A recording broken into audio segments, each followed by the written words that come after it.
તું India's got ટેલેન્ટમાં જઈને આવ્યો ને ત્યારે હું તને પથીરાની ટોપી આપીશ.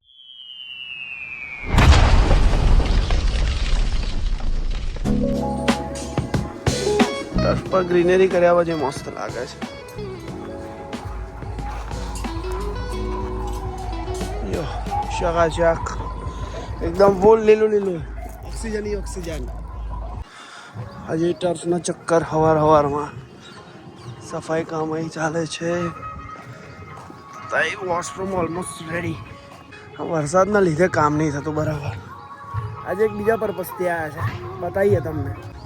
Washroom almost ready. આ સારું યાર, બધી પબ્લિક રમવા આવે એમને એક પ્રોપર વોશરૂમ મળે. બહુ દાડે દેખાય ડાયરેક્ટર સાહેબ. વ્લોગમાં તો બહુ પડી ગઈ છે કે કઈ છે અમારા ડાયરેક્ટર. મેં કહું બહુ બિઝી છે હમણાં, તો દેખાતા જ નથી. ડાયરેક્ટર સાહેબ બહુ દિવસે આવ્યા છે. સેટ કરે છે. હા ચાલ, પેલા એ લઈ લે પહેલા, પછી આ રમતા જઈશે. તો આજે ટર્ફ પર શૂટ ચલાવો. આજે ટર્ફનું શૂટ છે, એટલે શૂટ ટર્ફનું નથી, આપણે એક સ્પોન્સર કર્યું છે ટર્ફ તરફથી, એનું શૂટ છે. Let's go. વાહ શોટ.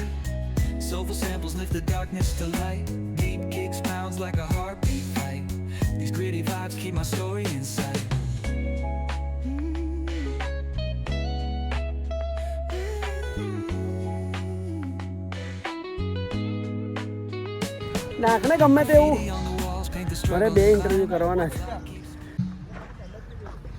હા તો કાળું પહેરીને આવ્યા ઉપર. આ ટપ્પી પાડ. કેવું મામા?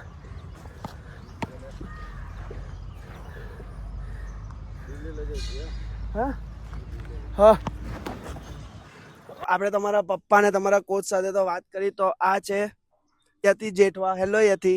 હેલો. કેવું છે? સારું, તમે કેમ છો? મજામાં. હું પેલા બોલવા.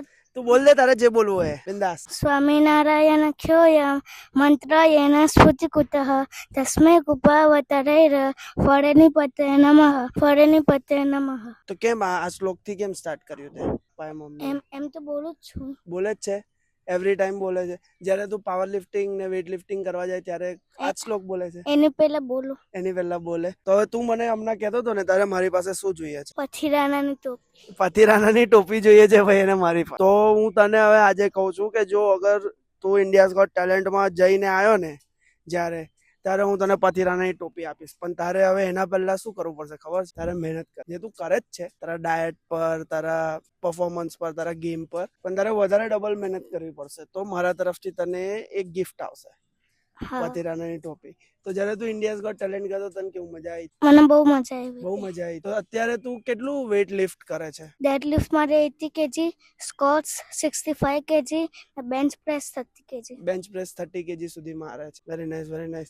તો જ્યારે તે સ્ટાર્ટ કરી દીધું ત્યારે તને યાદ છે કે તું કેટલા વેઇટ થી મારતો હતો? તને યાદ નથી, કારણ કે તારા પપ્પાએ કીધું તું બહુ નાનો, 3 વર્ષનો હતો.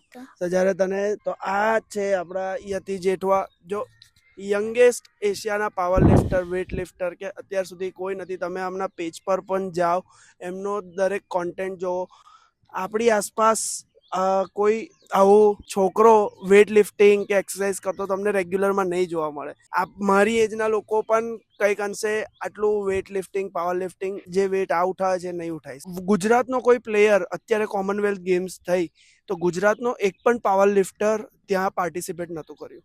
તો સરનો ગોલ છે કે યતિ જાય, કે એમનો કોઈ બીજો એક સ્ટુડન્ટ જાય, કે કોઈ છોકરી સ્ટુડન્ટમાં જાય વેઇટ લિફ્ટિંગ, પાવર લિફ્ટિંગ. તો તમે જેટલો સપોર્ટ કરી શકો છો આપણા FC અરીના તરફથી, અનકોમન તરફથી, કારણ કે એમની સાથેની બીજી કોન્વર્ઝેશન છે અમારી, અને હું ડેમ શ્યોર છું કે ઇન્ડિયાઝ ગોટ ટેલેન્ટ પછી પણ અમે પાછી એક વખત કોન્વર્ઝેશન કરીશું. અને એ ટાઈમે, અત્યારે પણ યતિ સ્ટાર જ છે, પણ એ ટાઈમે મેગા સ્ટાર બની જશે. અને એ દિવસે પછી હું યતિને મારી પથીરાનાની જે મારી પાસે ગિફ્ટ આવી છે એ ગિફ્ટ હું તને આપી દઈશ. ડન? તો all the best. Thank you. આવું જ પ્રેક્ટિસ કરો અને આવી જ રીતે આગળ વધો. Thank you. હા ચાલો, જય સ્વામિનારાયણ. જય સ્વામિનારાયણ. ગણપતિ બાપ્પા મોર્યા. જય ગણેશ. જય ગણેશ. સમટાઈમ્સ છે ને હું બહુ બ્લેસ્ડ ફીલ કરું છું યાર કે યાર મારા જીવનમાં મને આવા ચાન્સ મળે છે કે હું આવા પ્લેયર્સને સપોર્ટ કરી શકું. એ સપોર્ટ કોઈ પણ પ્રકારનો હોય, એમની સાથે ઊભું રહેવું. કે અત્યારે ઇન્ડિયામાં સૌથી ટફ વસ્તુ છે સ્પોર્ટ્સ પર્સન બનવું. અને અગર આપણે નહીં કરી શકતા એ વસ્તુને બીજું કોઈ કરતું હોય ને એમાં એનો સપોર્ટ સિસ્ટમ બનવું, એની સાથે ઊભું રહેવું, ને એના કરતાં ઇમ્પોર્ટન્ટ છે સ્પોર્ટ્સ પર્સનના પેરેન્ટ્સ. જ્યારે છોકરો 3 વર્ષનું હોય ને તમે એની અંદર કોઈ ટેલેન્ટ જુઓ ને એની પાછળ તમે એડી ચોટીનું જોર લગાવી દો, જેમ કે યતિ છે, એના પેરેન્ટ્સ દરેક વસ્તુમાં, અગર ઇન્ડિયાઝ ગોટ ટેલેન્ટમાં સિલેક્ટ થવા માટે પણ દોડવું એમને જ પડશે ને.